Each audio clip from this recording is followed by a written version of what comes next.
2 de la tarde en punto. Bienvenidas, bienvenidos a este corte informativo. Hoy es viernes 13 de octubre de 2023. Soy Citlali Pérez y en los próximos minutos le presentaré la información más reciente del Poder Judicial de la Federación. Antes que nada, saludo a mi compañera Nidia Díaz en la interpretación en lengua de señas mexicana. Hola Nidia, comenzamos. El Estado incumple con su deber de proteger la salud de personas con enfermedades que requieren medicamentos de manera periódica cuando deja de suministrarlos. El Poder Legislativo está obligado a canalizar recursos suficientes al Poder Judicial para implementar el nuevo sistema de justicia familiar y civil. Llaman a Naciones Unidas a impulsar acciones urgentes para defender la independencia del Poder Judicial Federal. La Suprema Corte publicó la sentencia del Pleno en la acción de inconstitucionalidad 167/2021, en la que invalidó diversas disposiciones de la Ley Orgánica del Poder Legislativo del Estado de Colima, entre ellas distintas porciones de los artículos 91, 94 y 97 de dicha ley, que establecían requisitos para ser titular de la Secretaría General de la Contraloría Interna y del Instituto de Profesionalización e Investigación Parlamentaria del Poder Legislativo de la mencionada entidad. Las porciones invalidadas establecían como requisito para ocupar estos cargos no haber sido inhabilitado para desempeñar empleo, cargo o comisión en el servicio público federal, estatal o municipal por resolución administrativa definitiva. El Pleno explicó que el requisito no distinguía si la destitución o inhabilitación se impuso por resolución firme de naturaleza administrativa. Tampoco distingue si la sanción fue impuesta por conducta dolosa, culposa, por falta grave o no grave, lo que viola el derecho de igualdad y no discriminación. La primera sala de la Corte determinó que ante enfermedades que implican el suministro de medicamentos de forma periódica, existe un deber de diligencia por parte del Estado que deberá potencializarse con un carácter reforzado, pues de ello depende la vida, la integridad y la seguridad de las personas. Explicó que de acuerdo con el artículo 1 de la Constitución, es deber de todas las autoridades proteger y garantizar los derechos humanos, lo que obliga a ajustar el aparato institucional para evitar vulneraciones a los derechos de las personas. Indicó que el derecho a la salud protegido por el artículo 4 constitucional se vulnera a partir del momento en que el medicamento no es suministrado al paciente de forma oportuna por el Estado a través de las instituciones de salud, pues tenía conocimiento de lo que requería de manera continua y permanente, por lo que incumplió con su deber de debida diligencia, ya que las autoridades debieron de planear y adoptar todas las medidas necesarias para asegurar que no se diera una situación de desabasto. Y en más información, el ministro Jorge Mario Pardo Rebolledo aseguró que el proceso de implementación de la nueva justicia civil y familiar requerirá de mucho trabajo y recursos crecientes para que esté en operación en todo el país a partir de abril de 2027. Recordó que el 70% de los conflictos que se registran en el país son de índole civil y familiar, y con el nuevo marco normativo en la materia se pretende unificar procedimientos para su resolución y privilegiar la mediación para evitar saturar juzgados y tribunales, así como implementar la oralidad y el juicio en línea, lo que obliga al Poder Legislativo a realizar las asignaciones correspondientes conforme a los artículos transitorios del decreto en la materia. Contemplará en los ejercicios fiscales posteriores a la publicación del decreto una asignación de recursos presupuestarios para el cumplimiento de lo ordenado.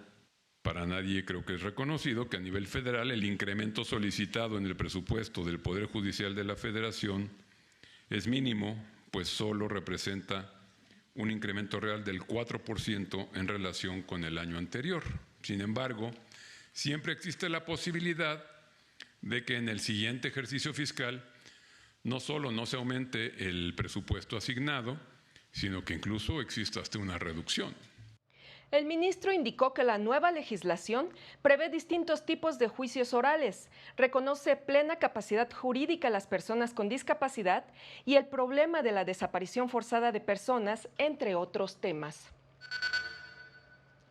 La ministra presidenta Norma Lucía Piña Hernández inaugurará el 9º Congreso Internacional de Derecho Constitucional, que lleva por título Problemas actuales de la justicia penal en México y que se llevará a cabo del 25 al 27 de octubre próximos. Los ministros de la Suprema Corte, Alberto Pérez Dayán y Jorge Mario Pardo Rebolledo, impartirán conferencias magistrales sobre los desafíos en la materia. En el evento, convocado por el Centro de Estudios Constitucionales de la Suprema Corte, también participarán juezas, jueces, magistradas y magistrados de México y Latinoamérica. Y en los casos de violaciones a derechos humanos en los que están involucradas mujeres, es necesario impulsar reparaciones del daño realmente transformadoras y con un enfoque de género, lo que debe incluir eliminar el contexto de desigualdad y violencia en el que se encuentra la víctima. Así lo señaló la relatora sobre los derechos de las mujeres, Julissa Mantilla Falcón, al participar en la 4ª sesión de los diálogos con el Sistema Interamericano de Derechos Humanos. La primera aproximación a la reparación era un enfoque restitutivo, volver las cosas al estado anterior. Pero muchas veces, si tú estás en una situación previa de desigualdad, discriminación y violencia, que te regresen a esa situación realmente no significa, ni construye ciudadanía, ni implica respeto de los derechos de las personas. Por eso las reparaciones tienen que ser transformadoras, con vocación transformadora, de manera que puedas construir, transformar esa situación previa de discriminación en la que te encontrabas. La relatora explicó que el enfoque de género se da cuando se analiza la situación particular de las víctimas, en este caso de las mujeres, cuando se trata sobre todo de violencia sexual. Y el Instituto Federal de la Defensoría Pública informó que la Unidad de Litigio Estratégico en Derechos Humanos acompaña en representación extraordinaria un caso por el cual la Comisión de Derechos Humanos de la Ciudad de México emitió una recomendación a diversas autoridades de la capital del país. Está relacionado con violaciones a los derechos a la verdad y a la vida, la falta de deber de cuidado y deficiencias en la búsqueda de una persona desaparecida, así como la omisión en la prestación de servicios de emergencia. La Defensoría indicó que estará atenta a la aceptación y cumplimiento de los puntos recomendados por las autoridades responsables, especialmente aquellas relacionadas con la investigación del delito y la reparación integral del daño. La directora del Colegio de Secretarios y Actuarios de la Judicatura Federal, Rosa Elena Alonso Méndez, indicó que ante la serie de ataques que ha recibido el Poder Judicial Federal y la intención de eliminar diversos fideicomisos, ya estudian las acciones que emprenderán para la defensa de sus derechos, pues la cancelación de dichos recursos afectaría derechos de los trabajadores y la impartición de justicia, pues se carecería de recursos para consolidar las reformas en materia penal, laboral y las recientes en materia civil y familiar.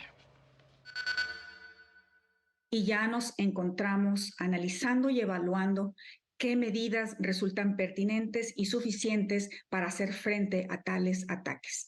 Medidas tanto de carácter jurídico como de cualquier otra índole. Añadió que, si bien aún no concluye el proceso legislativo, ya han adoptado una primera decisión solicitando a Naciones Unidas una acción urgente para que ordene al Estado mexicano proteger la independencia del Poder Judicial Federal. Que, como su nombre lo indica, instan a la Relatoría Especial de Naciones Unidas sobre la independencia de magistrados y abogados para que se conmine al Estado mexicano a respetar la independencia judicial y desarrolle las reformas legales que nos atañen con respeto a los principios que nos rigen. Este es solo el inicio de una de muchas acciones que habremos de tomar. La JUFED, por su parte, aseguró que la eliminación de los fideicomisos y el recorte presupuestal que pretenden imponer sí afectaría la impartición de justicia pronta y expedita en materia penal, civil, familiar y de amparo, garantía de todas y todos los mexicanos. Vamos a una pausa, será muy breve, ya regresamos.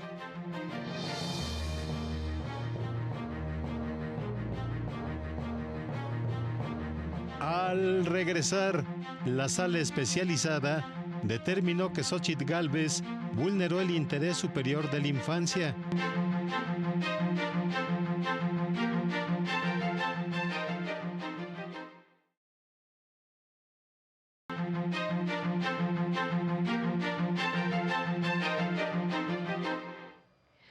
De la tarde con 11 minutos, gracias por continuar con nosotros.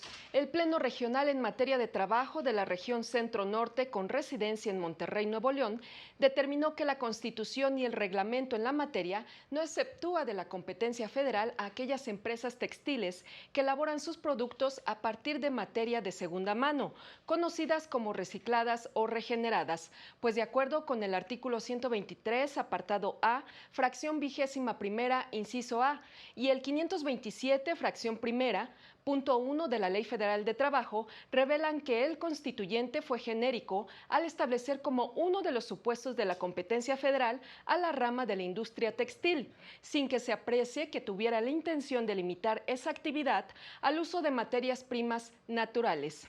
La ausencia de una restricción en cuanto al origen de los productos empleados, lejos de revelar una exclusión, resulta acorde al momento en el que se reguló esta actividad, etapa en la que el planeta no enfrentaba los problemas climáticos que actualmente constituyen una alerta de acción para todos los gobiernos del mundo. Xóchitl Gálvez, coordinadora del Frente Amplio por México, conformado por PRI, PAN y PRD, vulneró el interés superior de la niñez por diversas publicaciones en redes sociales en las que aparecen niñas, niños y adolescentes, sin contar con los permisos de los padres o tutores. Si bien determinó que los partidos políticos no faltaron a su deber de cuidado, ya que dichos contenidos se publicaron antes de que fuera electa como coordinadora del movimiento, se ordenó dar vista a la mesa directiva del Senado para determinar la sanción correspondiente. No solo hablamos de permisos de padre y madre o tutores. Es necesario explicar a los niños, niñas y adolescentes, de acuerdo con su edad, los alcances que tendrá su participación en este tipo de actividades. Recordemos que esta participación puede tener repercusiones en el libre desarrollo de la personalidad. Por su parte, la Sala Regional Guadalajara avaló el decreto del Congreso de Jalisco, mediante el cual reformó el Código Electoral a favor de la paridad, al establecer la asignación del 50% de mujeres y hombres en candidaturas a cargos de elección popular y nombramientos, al confirmar la resolución del Tribunal Electoral del Estado, que ya había acreditado la validez de la reforma. La Sala desestimó los argumentos de una ciudadana que la impugnó. Porque la parte actora omite controvertir y evidenciar lo incorrecto, ilegal o inconstitucional de las razones que el tribunal local utilizó para justificar la improcedencia de una demanda que pretende que analice un decreto legislativo sin acto de aplicación concreto.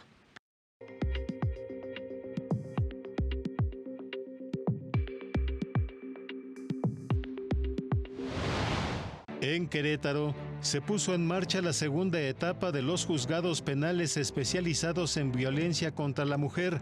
En estos casos, las juezas de género, posterior a la vinculación a proceso, pueden conceder medidas necesarias y urgentes en materia familiar, como alimentos, custodia provisional y convivencias.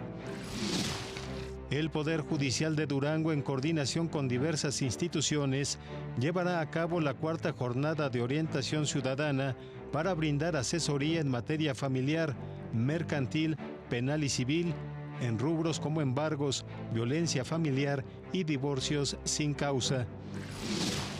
El Poder Judicial de Chiapas llevó a cabo el curso de capacitación con perspectiva de orientación sexual, identidad y expresión de género, en el que participaron 220 servidores públicos, entre impartidores de justicia y personal de apoyo.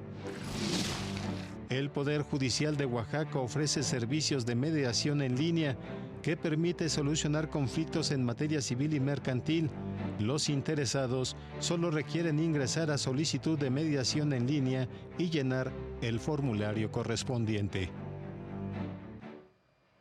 Gracias a José Luis Guerra. Ahora nos enlazamos con mi compañera Laura Murillo, quien se encuentra en el Centro Interamericano de Estudios de Seguridad Social, en donde se lleva a cabo el Congreso sobre Derecho del Trabajo, en donde se abordó el tema de las plataformas y el teletrabajo. Adelante, Laura, te escuchamos con tu reporte.